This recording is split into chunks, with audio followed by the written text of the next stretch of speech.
Greetings, I'm Keith Klein, the host of the VentureFizz podcast, where I interview the most fascinating people in the tech scene. This is episode 382, and today's guest is Abe Murray, general partner at AlleyCorp. I recently had Matthias Hofmann, the co-founder and CEO of Eyebot, on the podcast, and when I was doing my research on the company, I realized that their recent investment from AlleyCorp was led by one of their partners who was located in the Boston area. It made me pause as I didn't realize that AlleyCorp had someone in the local Boston area. If you're not familiar with AlleyCorp, it is the venture fund started by Kevin Ryan, who is a tech icon in New York City. Kevin led DoubleClick's growth to an IPO and acquisition by Google. He's also a co-founder of MongoDB, Business Insider, Zola, Gilt Groupe, and many others. AlleyCorp was backed as a family office by Kevin until last year when it became an institutional VC firm through the announcement of its $250 million Fund 1, which includes outside LPs for the first time.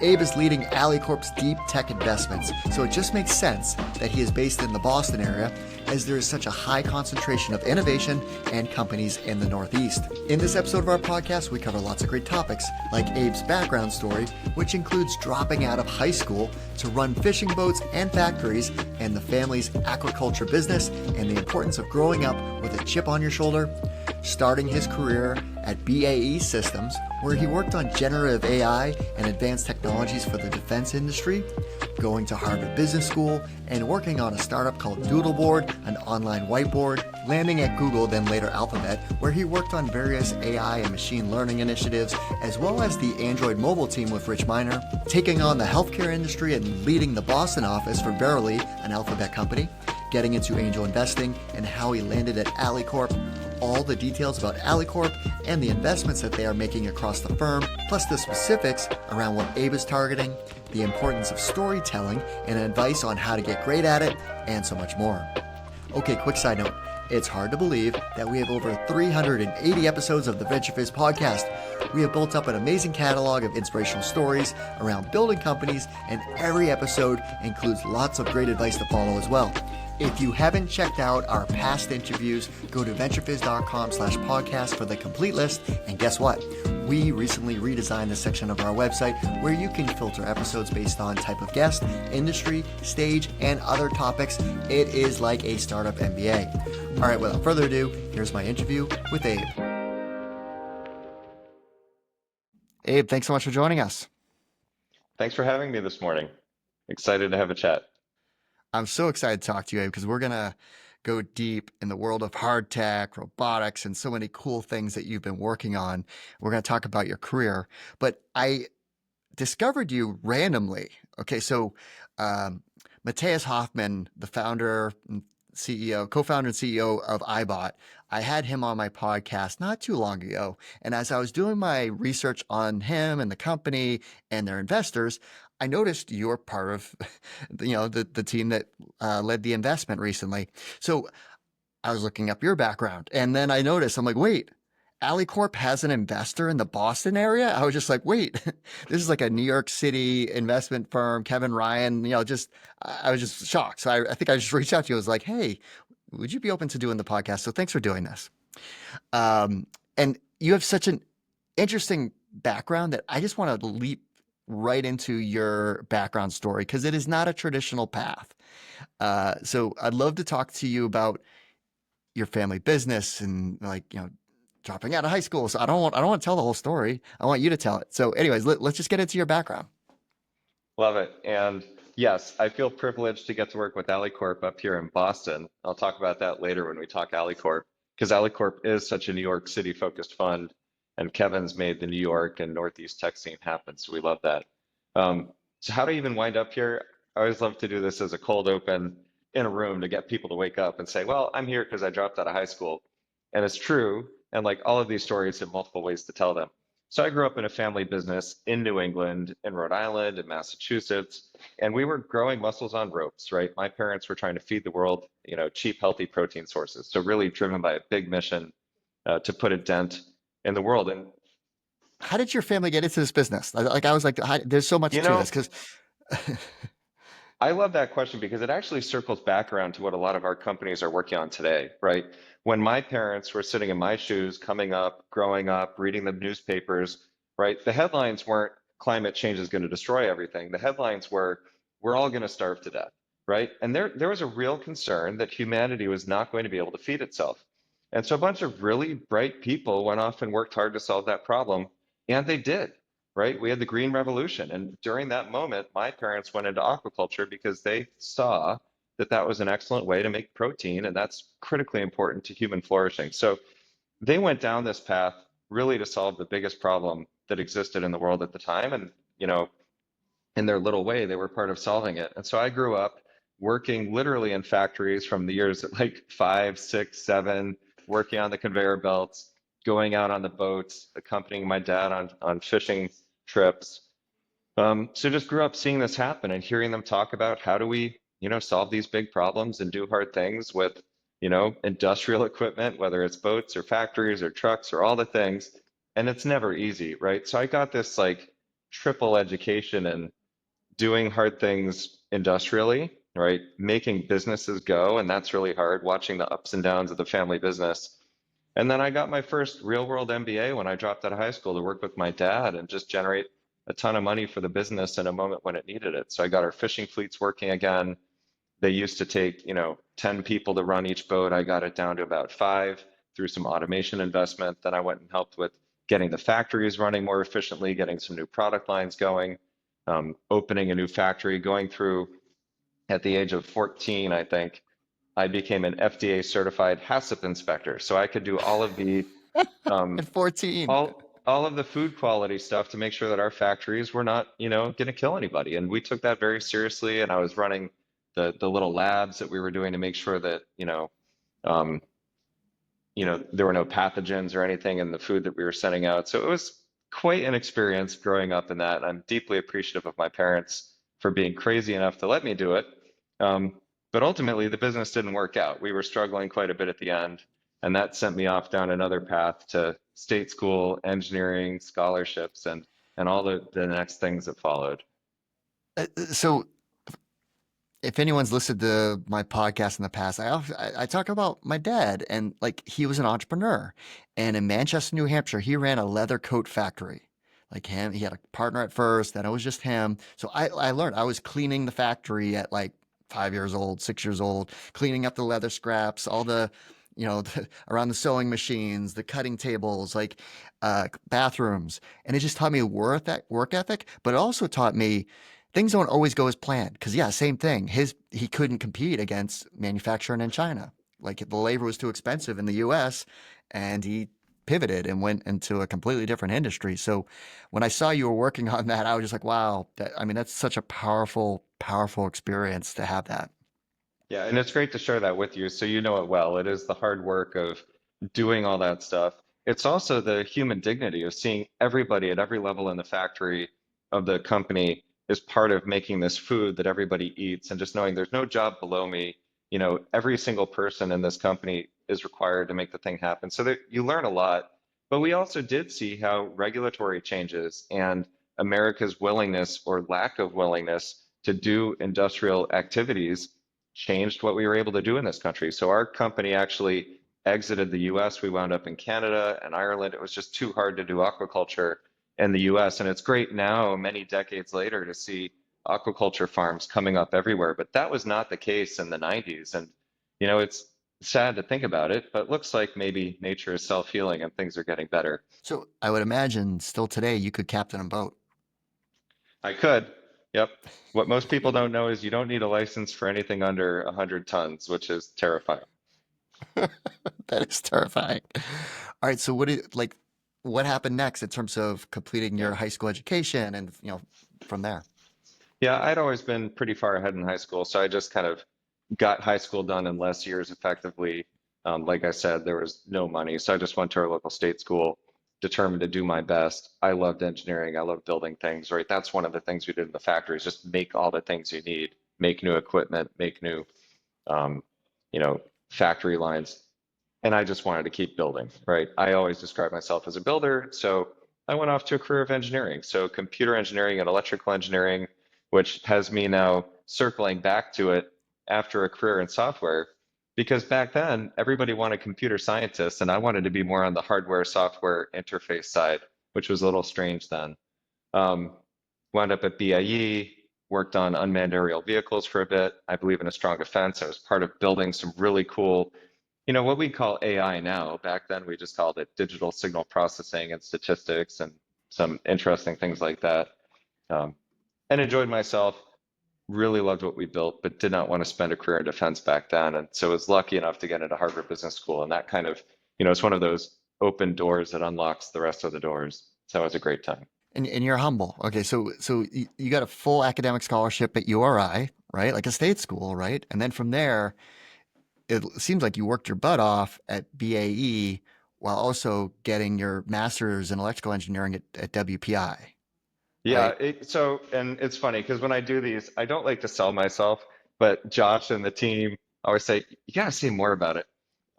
Yeah, I worked really hard. I had a chip on my shoulder. I knew I was poor. I knew I didn't have the networks that I wanted to have access to. I wanted to not have people look at me and say, state school, that kid's no good.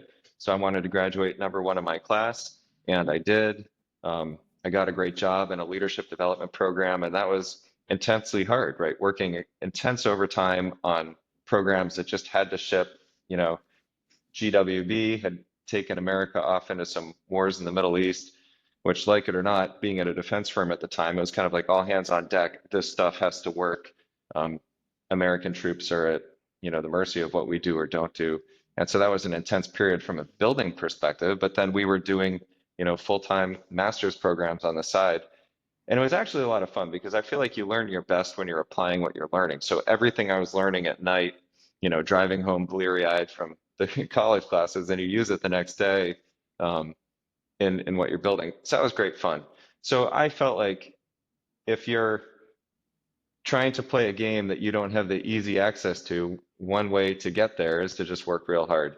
And I absolutely did that. Looking back on it, we all feel like this probably. How did I work so hard in my 20s? Well, it helped that I worked that hard in the family business. When you've killed yourself for the family and you know what ownership means I'm, literally feeding my siblings, helping pay the rent. Everything else is kind of easy in comparison. So it was hard, but it was easy. And it was a ton of fun, right? If you're loving what you're building, you're having a great time. And I've been lucky enough, it's a cliche, but to spend a whole career building stuff. Um, and I think that is why HBS gave me a second look when I applied, and I was lucky enough to get in there. So thank you. I don't often tell that level of detail of the story. I'm like, Yeah. you were on another podcast. I'm like, wait a second, you're being way too humble for this. And you were a technical PM too, which product management wasn't like a thing in the early 2000s. It is now. It has a lot of Yeah. cachet to it, but it like, how did you even land into product management? So, it's an interesting thing. I joined the defense industry just after it was starting to rejuvenate itself, and they hadn't hired for probably 2 decades. They'd had a lot of layoffs. They didn't have anybody in the firm who really knew Linux, open source, Unix systems, and everything was moving in that direction. So we were building really cool, kind of like little mini clouds to put on unmanned aerial vehicles to do all kinds of interesting cloud computing, cluster computing, all run off of Linux and real-time compute, which is what I'd been geeking out on since before college. So I think it was the fact that I'd spent so much time at this thing I loved and had a skill set that I fit right in, and you just do great work, get more responsibility handed to you, and effectively was a, team lead responsible for working with and bidding on RFPs with the customers. So I've seen what the government contracting process looks like, responsible for managing a $30 million project, which for a kid right out of undergrad just feels incredibly big and crazy, and getting a bunch of engineers to work. And I think that business experience of understanding how to like synthesize and operate at different levels helped me not just be an engineer banging features out, but see why do these features exist? What do the customers actually need? So just fitting naturally into that world while at BAE. And that was a great experience. I still have friends from that time, many of whom went off to build incredible startups themselves, one of whom was the youngest ever DARPA program manager in cybersecurity. It was a really cool core of people that we, got put into the trenches with, including my wife, who I met there, who I always say she's the smart one. She was a rocket scientist. It was just great people. Yeah. Well, we're going to talk about what you're working on, in a bit now. Like, but I assume that experience was a great foundation for, some of the hard tech world is geared towards defense. So to understand and have that street credibility of how it all operates and procurement and working with military branches. So, but we'll talk about that. But so You when you went to Harvard Business School, it was just like a resurgence time of things developing where people were thinking about startups. Like it wasn't just management consulting, investment banking. There was that, of course, but I just this was a time where like I think the founders of ThreadUp were around this time. Like Birchbox, like I don't know if they were exactly your in your class sections or mates, but it was that time where HBS really started to get its groove on for entrepreneurship. Yeah, I think it was the very, very early moments of that. So there's a metric you can track, which is when over a certain percentage of the HBS class goes off into finance, you can be pretty certain that the economy is about to explode because Totally. Yeah. we're herd Yeah. followers. And my first year at HBS, we ticked that box. It was the economy will fall apart. All the HBS people think it's different this time. And so the people who actually were interested in entrepreneurship were a very small, oddball group of people, and we all met each other. And there's still some of my, great friends from that era. Mario Schlosser of Oscar is one of them. Oh wow. Scotty Jacobs, who built Generate Capital, is another one. And I could just go on and on. There's a phenomenal list of founders, and that was just in my little section, right? So you go out the couple years around us, but most of our classmates were still chasing investment banking and consulting and all of those things. And and then we all got to graduate into the Great Recession. So um, because I'd been building, I hadn't even contemplated those other things. I did a startup while I was there, what we would now call B2B SaaS. That wasn't a term at the time. Okay. Doodle board. So Yeah. what was that? I wanted to talk about your startup while you're at HBS. Yeah, and it kills me that this really still doesn't exist in the way that I envisioned it. And I probably should have just kept going, but I was, afraid and poor and gave up too early. But I built an online whiteboard before mobile devices existed, making it work in the browser just at the start of the Ajax, you know, websites can be applications kind of world, doing some really clever stuff to make it fit into the limited compute and bandwidth of our era. So it was a pretty neat piece of hardware or software architecture, and it worked, and it was great fun. And we had a bunch of alpha users, but I just couldn't make enough money to be willing to bet my little baby's paycheck on it. And maybe I was too wimpy, but oh well. But I really believe in it, right? And what I had seen is at BAE Systems, we were building these pretty important things, and none of our teams were in the same room together. And if you've ever worked with an engineering team, the first thing they want to do is get on the whiteboard and think things out. You just need more space to work. And so I was thinking about how can I create a magic portal to let people work together? And Zoom didn't exist, WebEx didn't exist. None of these things existed.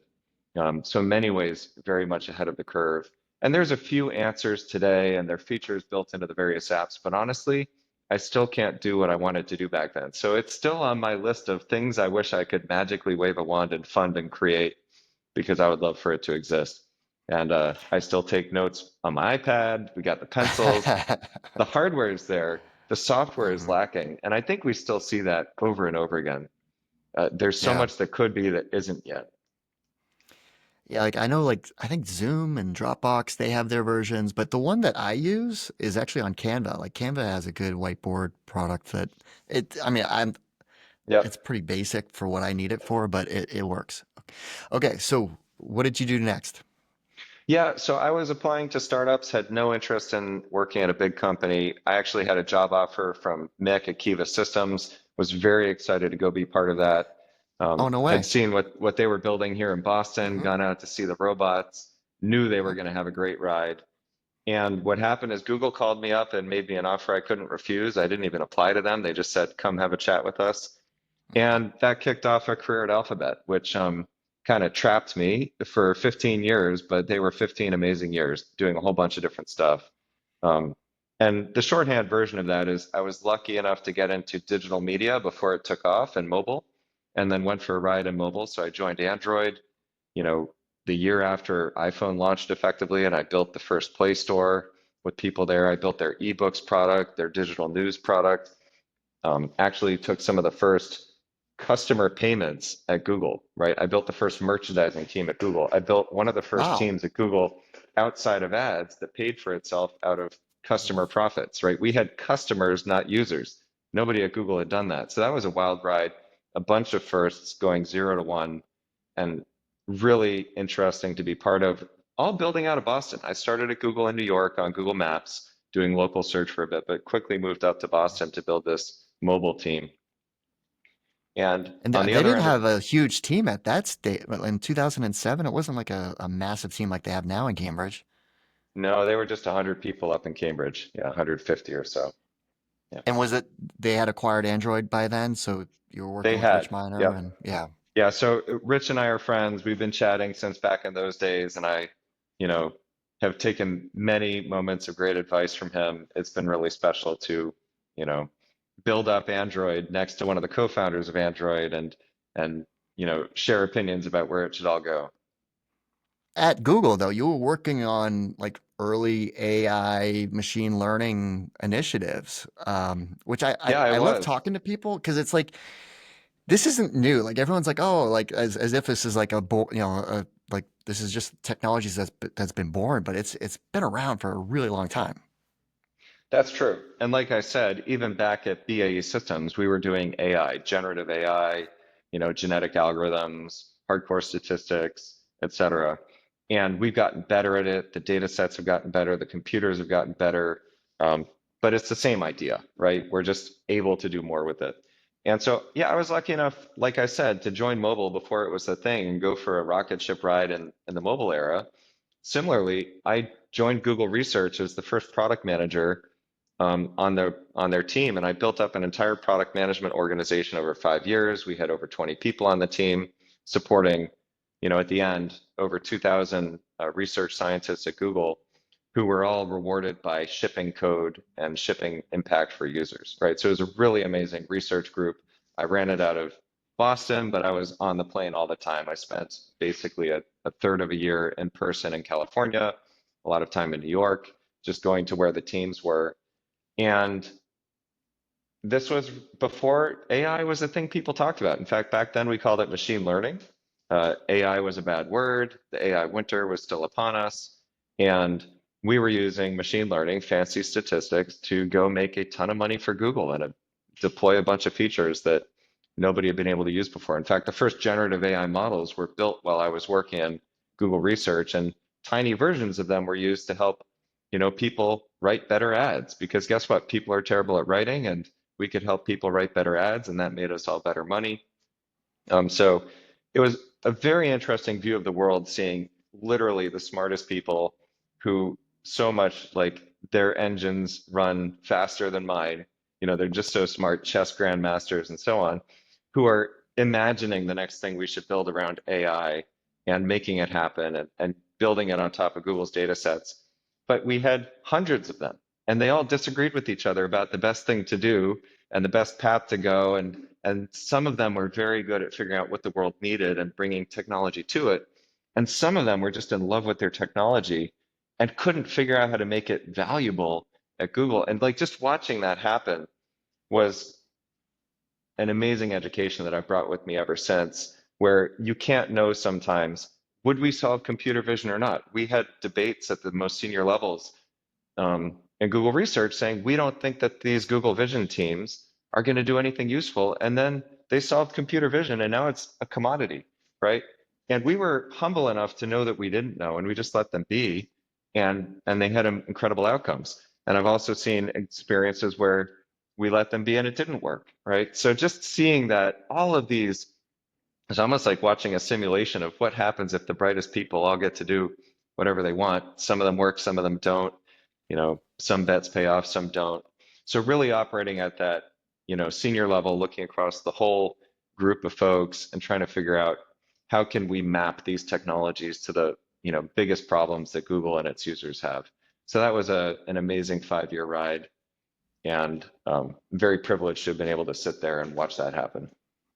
Yeah, amazing. And then you got to work then on healthcare, Yeah. another So broken industry. yeah, and like I said, I've been a builder forever. I grew up in this family ethos of we must work on the big problems facing society. For my parents, it was how to feed the world. And for me, I've always kept a list of, what are the 4 or 5 problems worth spending your precious life minutes on?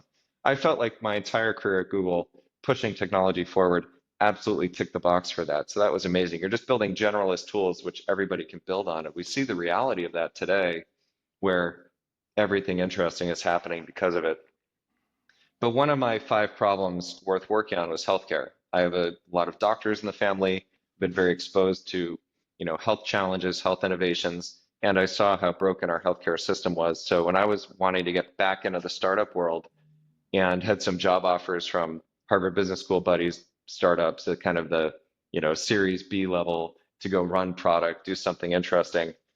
I was walking out of Google and I got pulled back into Alphabet, and they asked me to build up the Boston Verily office, lead our really AI plus health data. What can we do with that? And that was the kind of high level question.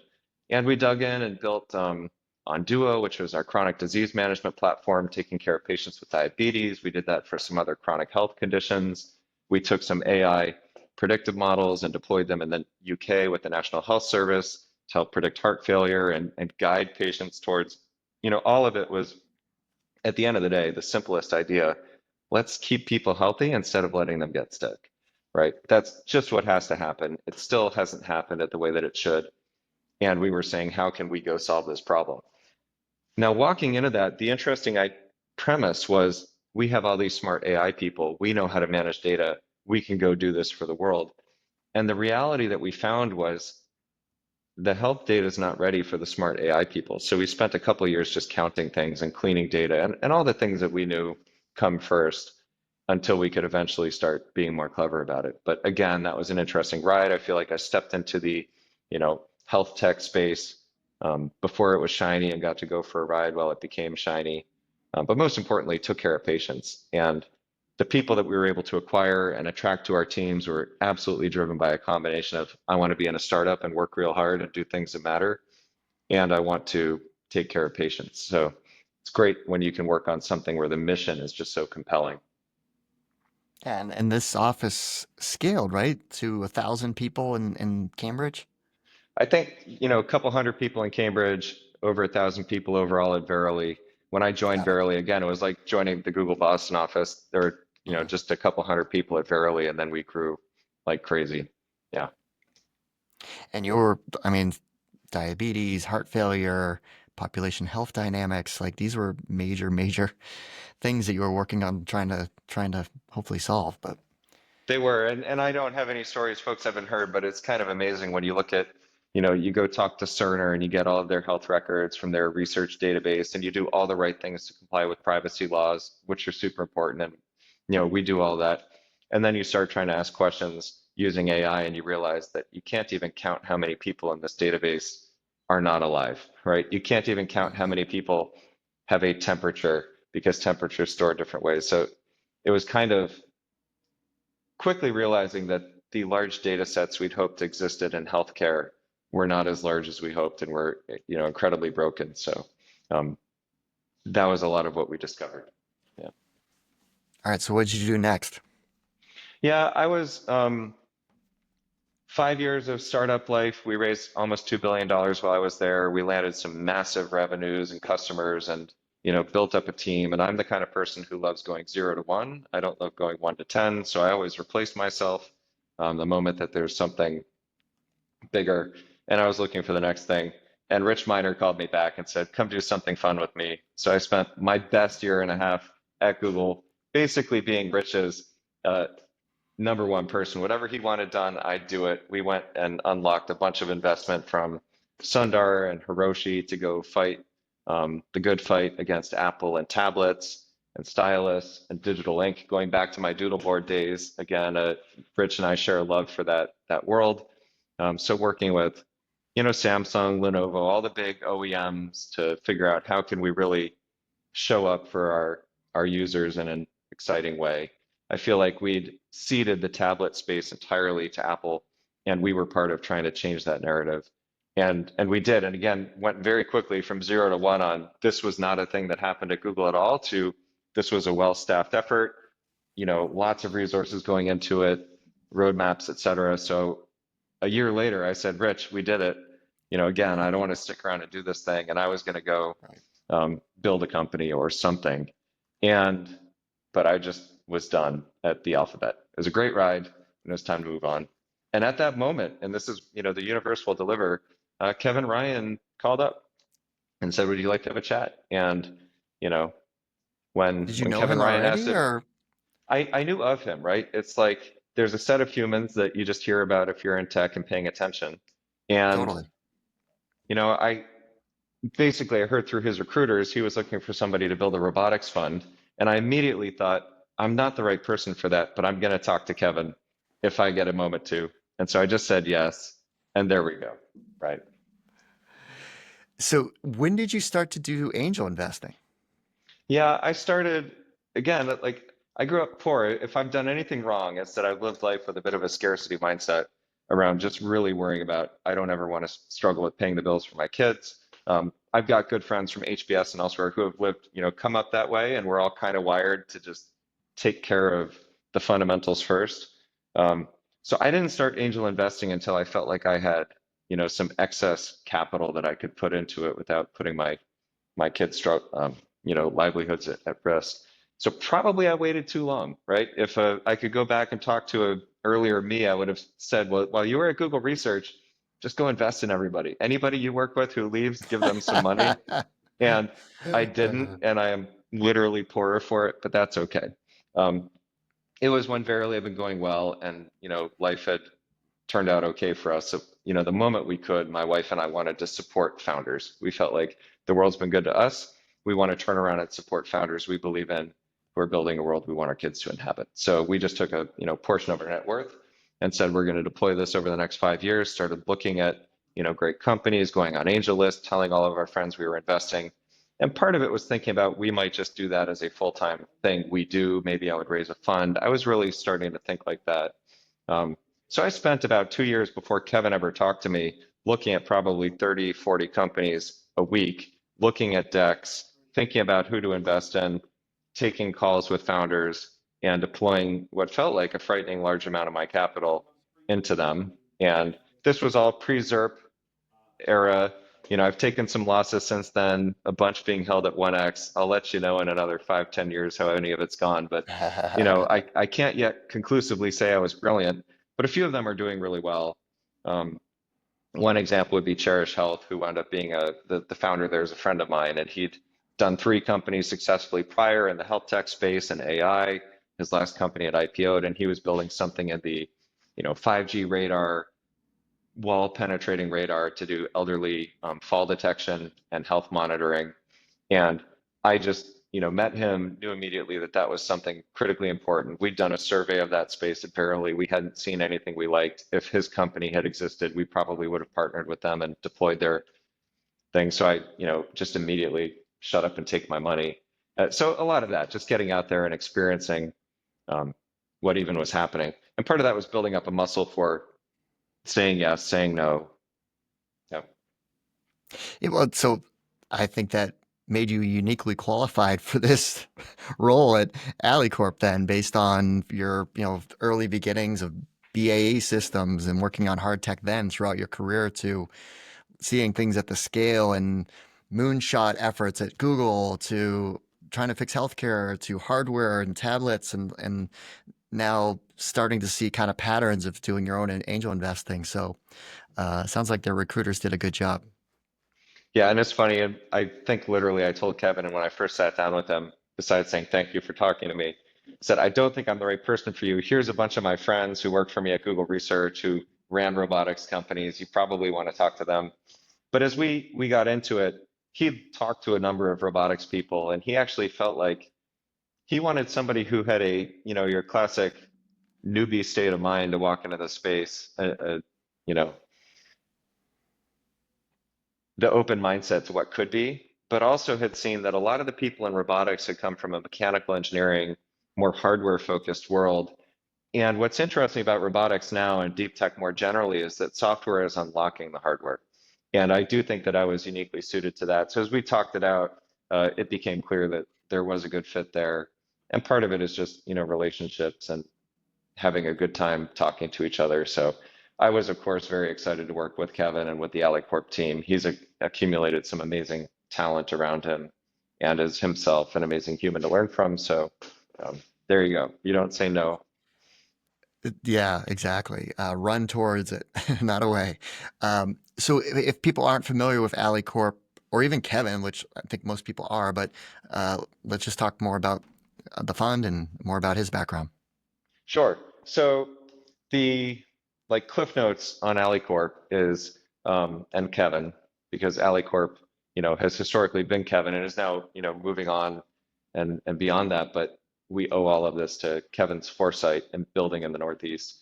Kevin um, was a CEO at DoubleClick and took them public. He joined them quite early, I think, in the first 10 employees, just knowing that the internet was going to happen and looking around him, and nobody else saw that. And so he, jumped right into the best company he could find, saw that ads was going to be important, built an amazing business at DoubleClick.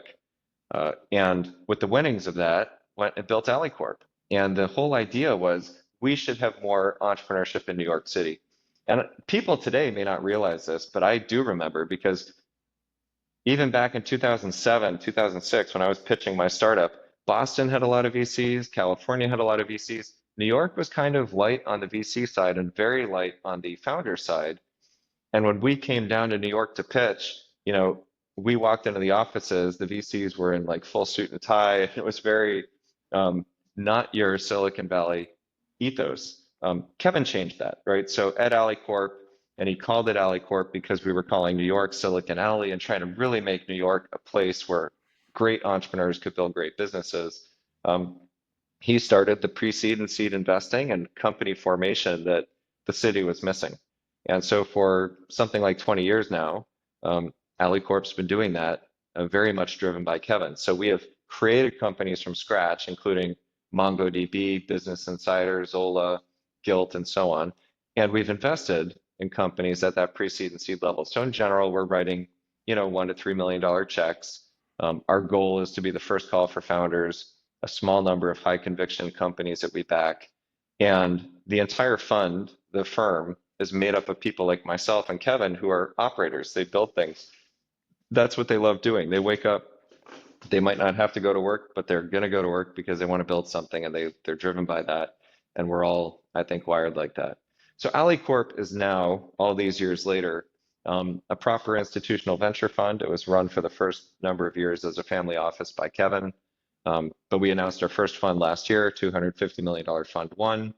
And we have four general partners, one focusing on enterprise and consumer tech, one focusing on healthcare and health tech, one focusing on economic infrastructure, one of those big problems. How do we lift up folks at the bottom in a way that, promotes human flourishing across society? And then myself driving our deep tech investments, starting in robotics and automation and expanding into manufacturing, automation, and aerospace, and some energy stuff these days. So that is AlleyCorp. That's who we are. AlleyCorp is headquartered in New York, has historically primarily invested in New York, but does invest elsewhere in the world. We have companies in Europe, in Latin America, in Canada, in Israel. So we will go where the great founders are. But we are very much a believer that over the long term, the reality of talent and capital networks and other things that are centered in New York City and clustered in the Northeast are going to mean that this region of the world will have ever more large founders and builders and companies in it. And on that note, narrative violation, I don't know if you saw this tweet, but, and I've got to read it from, in terms of $1 to $5 million seed and A rounds in the past 6 months, 124 were inked in New York City and 117 in San Francisco. So Wow. that would have been unthinkable decades ago. It's crazy. So I don't know why I do this, but it's like a weird hobby I have. I've been tracking deal flow in Boston and New York for years. Like I have a Google Doc that's like VentureFizz actually started out as a Google Doc. Well, it wasn't a Google Doc probably. It was probably an Excel spreadsheet at the time. But I was just like copy and pasting who got funded because it would be good for my business development. I started a blogger, like Google's blogger product that was free, and I was just posting it there and people started following it. I'm like, wait. Anyways, I still do it today. And I just see the volume of deals. Like today, I think there was 5 announced in Fortune's term sheet email, where 5 or 6 today. I was just like, there is so many deals happening in New York. There really are. And not just New York, but New York and Boston. and Pittsburgh. Like we have a industrial cluster out here in the Northeast that's pretty powerful. I explain this in terms of robotics investing. If you look at where robotics dollars go in the US, a little bit under half go into San Francisco, about a third go into Boston, and then the rest happen everywhere else. So Boston, and you think about that in terms of like population size, we're punching way above our weight in deep tech, and that's thanks to, MIT and Harvard and other great colleges up here. But you go further south, we have Columbia, NYU, Yale, Princeton. We've got a lot of really great technical science-based universities spinning out technology up here. And then my own experience running teams at Google all over the world, right? I saw, even though Silicon Valley is still the place everybody must go and it's the center of tech, and people aren't wrong when they say that, but I just saw that we could build better, stronger, more motivated teams elsewhere often. Because in Silicon Valley, you're always fighting the attention of the shiny new thing, right? If I'm building a company in, a given technology space and something new comes along, some of my employees are going to naturally get pulled into that new thing. And we saw higher attrition on every team we ran in California versus the teams in Boston and New York. We also saw just kind of a more senior, a better ability to hire senior talent that would, really stick around, get smart in a team and grow and deliver. So for a bunch of reasons, I'm very bullish on the Northeast. And I think that's why I'm sitting up in Boston, despite AlleyCorp being such a New York focused fund, is there is a deep tech gravity up in Boston. There's so much going on. Like the funding you see in Boston, there is still some of the traditional software, application AI layer stuff, but there's so much hard tech. Like I'll read some of these things and I'll be like, I have no idea what I just read, but what they're working on, I'm sure is really cool and hard. But but the robotics, right? So you look at the history of robotics, there's so much history of foundation in Boston with Kiva and iRobot, Boston Dynamics. Like there's so much talent that has gone off to do other things. So it's just it's a really rich bed of talent for building a robotics company.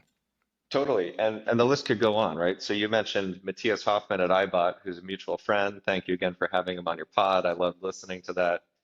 They're up here in Boston. And I think that team is uniquely the kind of team that's going to come out of Boston. They've been in deep tech for decades. They built an earlier version of, Eyebot's vision care kiosks many years ago when it was too early, but that technology was only just unlocked by, MIT University research.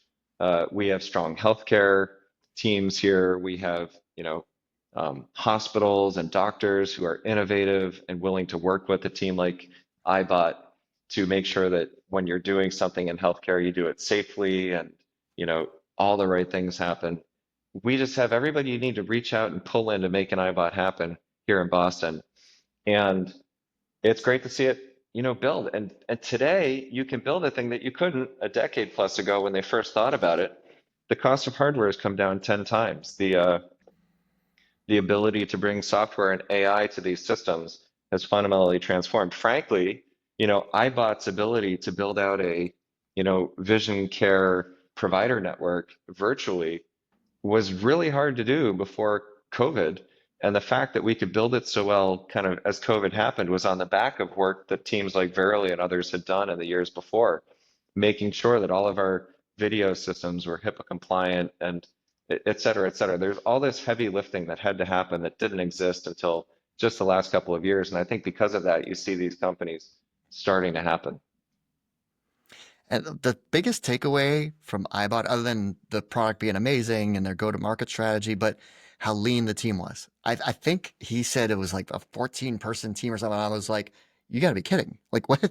Like you were just at CES, you had a huge line of people and you're talking to all these major retailers and I'm just like, that's extraordinary to be able to get as far as you have with such I'm sure the team is amazing, but that's a lean team.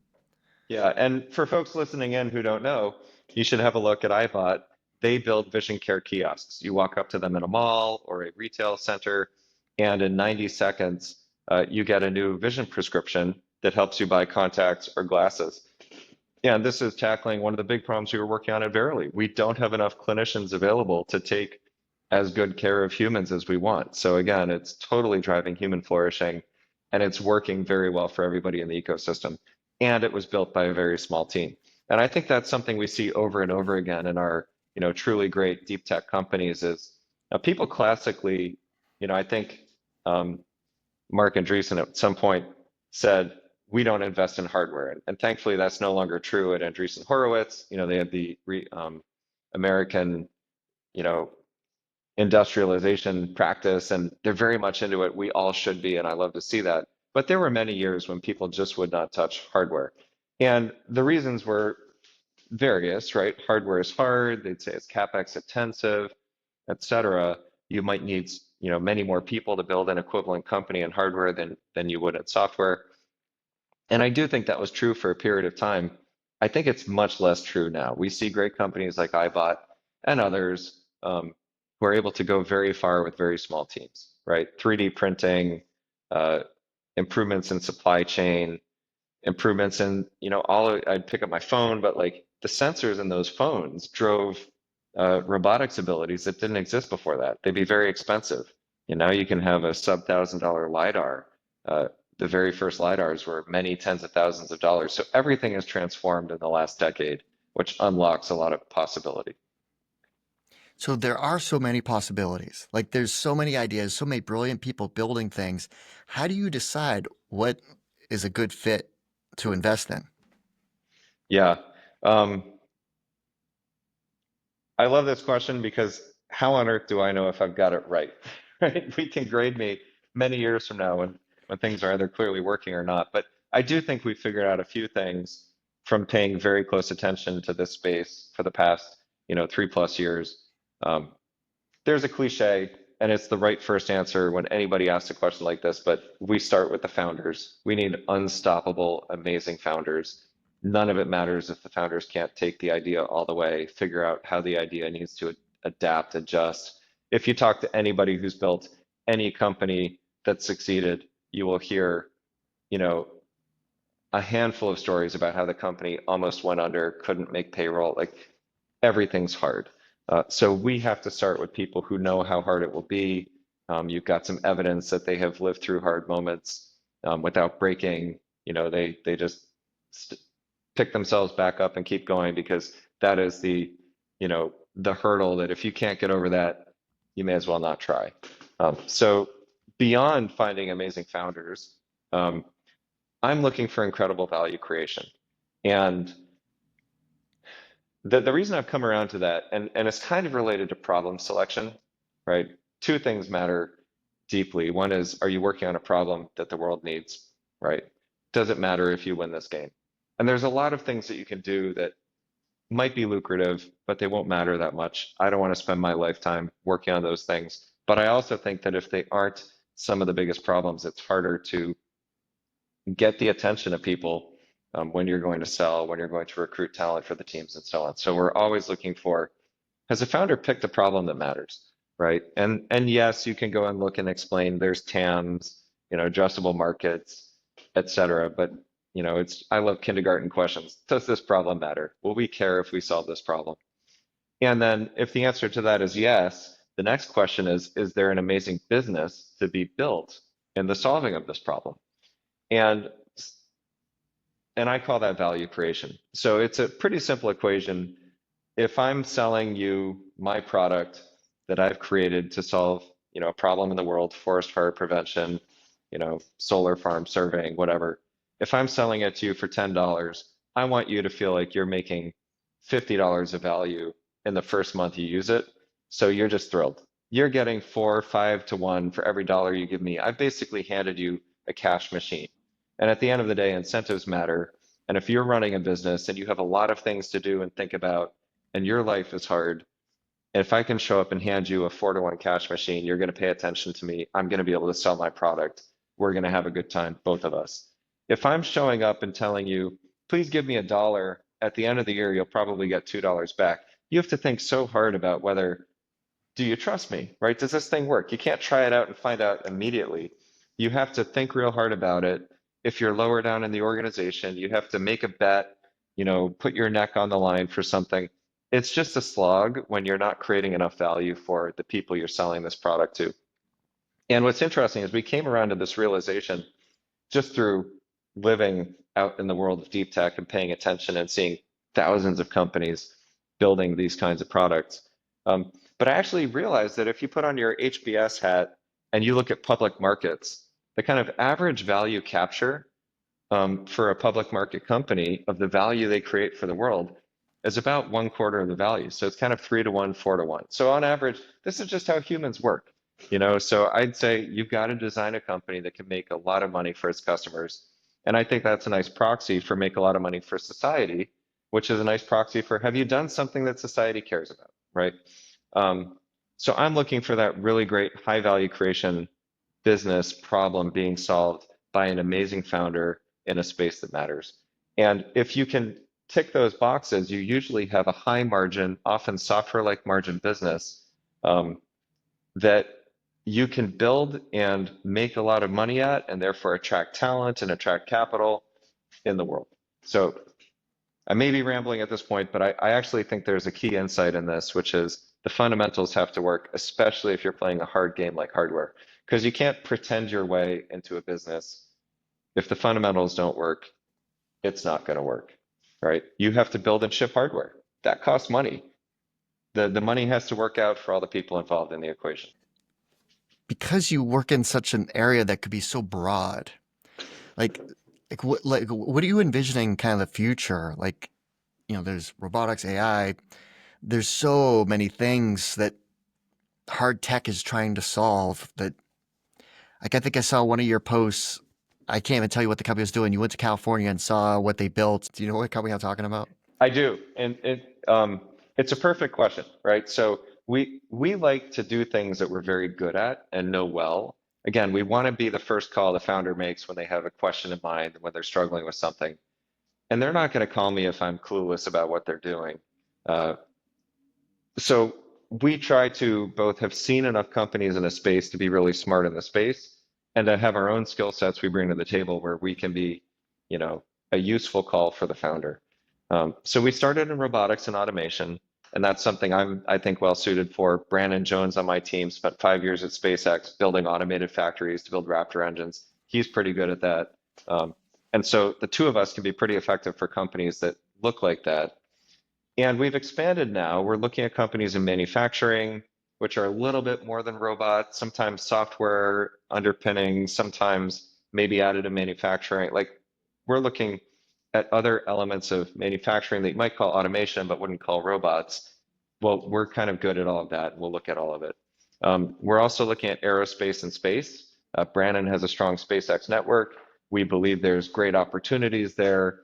And we just announced an investment in space and portal space systems, which is super exciting, a new 20 times better satellite propulsion system. But when you peel that back, at the end of the day, that's a manufacturing technique. That's a thing that we understand, right? That company can exist because of things that people like Brandon did at SpaceX for the last decade. So many of our bets, even in other areas, are falling back on this like core that we have. So the company you were referring to is Valor Atomics. We are super excited about Valor Atomics. That is one of those phenomenal founders, first and foremost, Isaiah Taylor. And maybe I'm biased, but he also dropped out of high school, right? He's one of these self-made humans who's just incredibly driven to solve some of the biggest problems for humanity.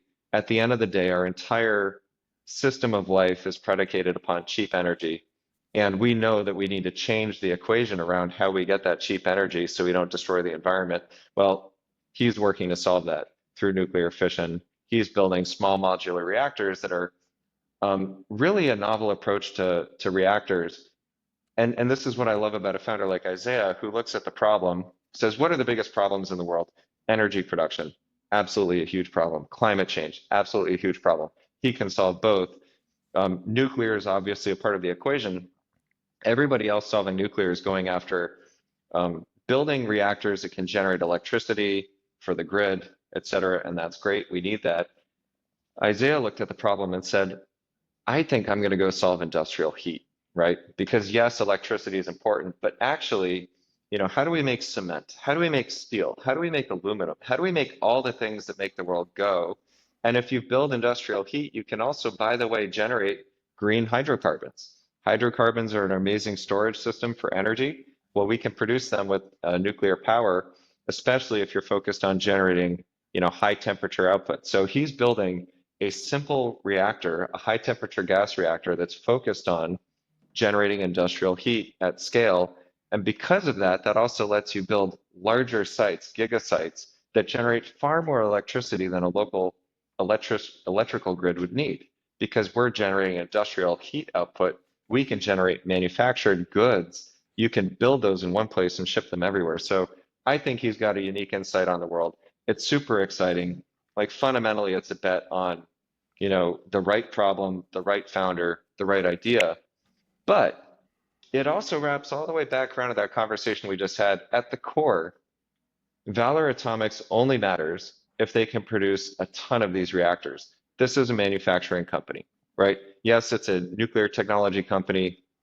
Yes, it has unique insights into how to solve the problem of nuclear regulatory frameworks.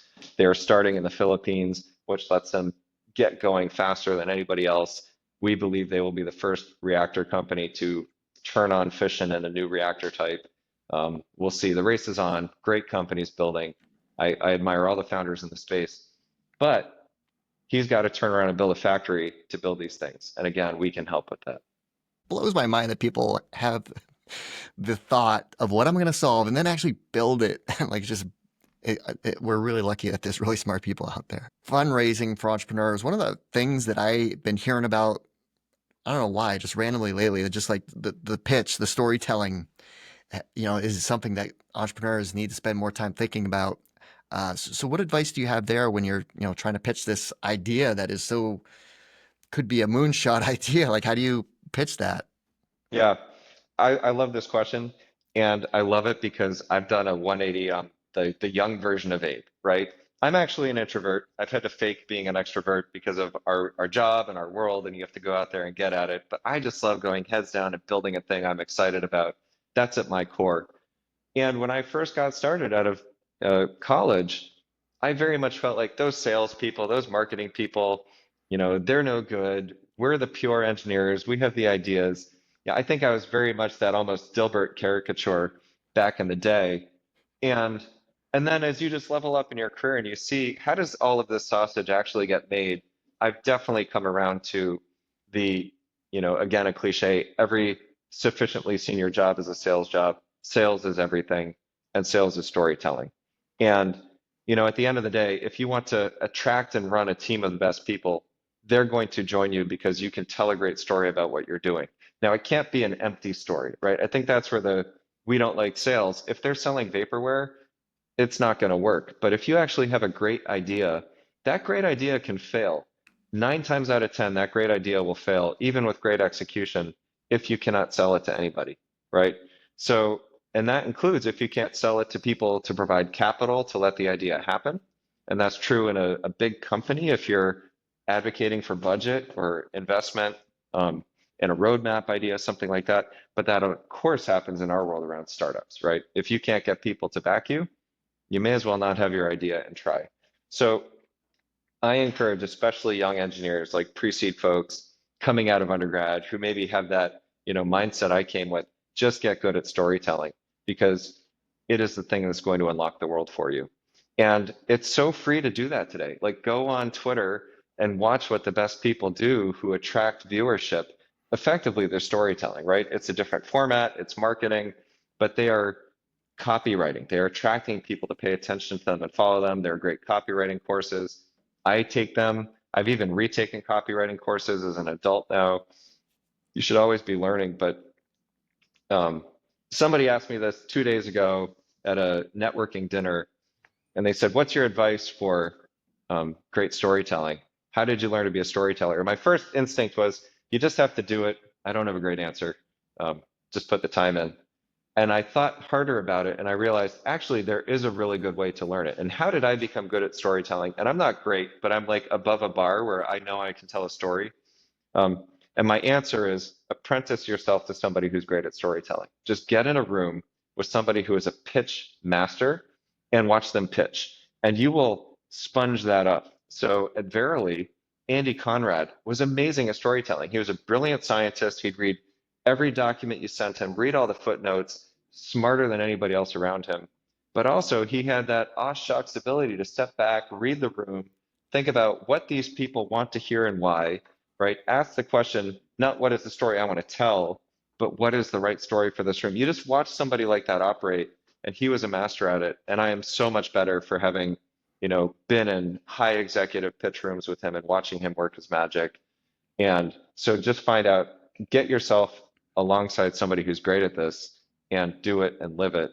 But I think you can also learn a lot of this from Twitter and other places like that. Podcasts are a great way for this, right? Honestly, and I know I'm not great, so thank you for having me. Like if there's a bar, like I'm just getting above it. I aspire to be one of those high energy, great storytellers who has the nugget of gold to pull out. But you can actually do that. You can think, what would a great storyteller do? And you can show up with a story ready to go. As an example, I should have told you this one. Growing up in the family business, when I was 5, wandering around the factory, if I was bothering the foreman and my dad was busy in customer meetings, they'd put me in a box and tape it up and tell me they'd send me to Florida. They had great fun with me, right? So that's a pointless story, but it's also just humanizing, right? It's a little bit silly, a little bit fun, anything that breaks somebody's frame. So I just say pay attention to people who are great at it and assume that you can be and put the time in because it's so important. So sorry, you gave me a soapbox and like pulled the string and said, talk about storytelling. But I love that. One more final coda to this. Tell your story in kindergarten language, right? And again, engineers can fall foul of this. You're smart, we get it. You know things we don't know. But the ultimate IQ test is, can you tell the story to me? I'm your audience. What level do I want to hear the story at? So like popping around and synthesizing, figuring out what's the story for this person here. I've had this conversation with a number of our CEOs where I'm like, look, your job is not to convince people you're the smartest person with the best command of the details. Your job is to convince them you're the best CEO who knows how to tell the right story for the right setting. So. Yeah, and so I guess a few things to add to that. So, Becca, the managing director at the Harvard iLab, she was on the podcast recently, and she said use tools like ChatGPT of, what is your pitch, and say, the prompt is in for the mom test format. Here's my pitch. So your kindergarten example, right? So try to kind of synthesize a story to the point where it just is layman's terms, which I thought was unique advice that they're instructing, the students across Harvard. Two, grew up with the band U2. So, Bono, he is like, I just remember he was interviewed for like 60 minutes or something like that. And he just talked like, I'm a salesman. I get on a plane, I travel to, concerts, and I sing my music it's sales. I'm constantly promoting the band U2 and sales. So everything you do is sales. Everything, running a company, with, selling to investors, selling to potential employees, selling to customers, right? It's all sales, sales, sales. So you got to be good at that. Totally agreed. And I think it's absolutely a learnable skill, right? We might not all be the best at it, but we can all be better than we are. So it's something to take seriously. And especially if you're a founder, just know it's your job to tell an amazing story, right? Similarly, and you talk about sales, I will tell our founders, you owe me $10 million in sales, right? So as a founder, we often have ideas. We have, if you're an engineering background, you might think I'm going to hire a salesperson, but really founder-led sales make all these companies go. You're going to go have to find those first, people to believe in you on the customer side. It's all the same equation, right? So get good at it. Assume it's a skill you have to be amazing at. If you are going down the founder path and you expect to win, you're going to walk out the other end of that excellent at storytelling and selling, or else you're not going to walk out of it winning. And no pain, no sale. So if you're trying to sell something, they're not buying. That means there's no pain. Yep, so, totally agreed. Yeah. All right, 3 apps you can't live without. Can't be Slack, email, or calendar. Okay. So I'll start with one which is maybe unsurprising given Doodleboard and Rich Miner and I loving digital ink. I love good notes, right? I'm old school. When we're talking, I am taking notes with my hand. Maybe it's like self-ADHD medication, but I need to be writing things down or I'm not an active listener, even if it's doodling. And good notes is my favorite. So if this is a thing you're into, do that. With modern tools like Granola, which can do, meeting recording, it means I don't even have to try to get every little bit down. So I love that combination of an AI note taker and a digital notepad. I now literally have decades of notes in my notebook. So exciting. Um, GPT is a cliche answer, but I put it on the list because I think it was a decade where my phone home screen had not changed, which maybe tells you something about new apps that fundamentally transform how we do things. GPT came out, it now has a spot on my home screen. And when I first put it there, I was like, I'm not sure it deserves this. Am I doing enough with it? And now it's everyday go-to, doing more and more. So there's really something pretty powerful about that. Um, I'm going to go with my third app, and this is a controversial answer because we all hate it, but LinkedIn, right? I hate LinkedIn. It's my least favorite place to go on a feed, and yet it is one of the most powerful tools for getting access to any network in the world. And you think about it, and you're like, it is everybody's resumes online, everybody's available online. You can usually find a route to somebody. And my career has been so opened up by cold calling. You talk about sales and storytelling. Every time I've done anything interesting in the world, it's happened because of cold calling. Even Kevin Ryan talking to me happened because of a cold call I'd done a decade earlier that set a series of dominoes falling. And you can trace that thread. LinkedIn is the path to doing this. And X, Twitter. I love Twitter. It's the place where the intellectual conversations happen. And you can also get some of that LinkedIn connection. But really, LinkedIn is the place that everybody is. X is a subset. So you need both. And then my challenge to founders is it breaks my mind that LinkedIn is owned by Microsoft and exists and has not been replaced by an open source, like give the power back to the people. We're giving Microsoft so much value by letting them abdicate how all of our world of you know, business conversation and discovery happens. I want that somewhere else. So I feel like I know network effects are real. They're very hard to unseat. But if I could wave a wand and have one change in outcome, it would be a better LinkedIn where we all own a piece of it. It is shocking that Microsoft owns LinkedIn, and I bet you people don't even remember that that deal happened and that they Yeah, haven't blown it up somehow, some way. But it has become more and more like, as a recruiter, it was always been in the fabric of my life, but it's become more important for other reasons now, which is amazing. And I agree, there's got to be a next version because it's like LinkedIn. I don't know, 17,000 connections. Do I know 17,000 people that well? No, but the real community connections, that's the next chapter of something else to build. So totally. localized or community. So anyways, Turning um, it around to well, you, what's yeah. an app that I'm missing? What's on your list of three that I didn't have and I should give a look to? Um, so boring, but I say this all the time, and I just because it's getting better and better and better. Is like Spotify.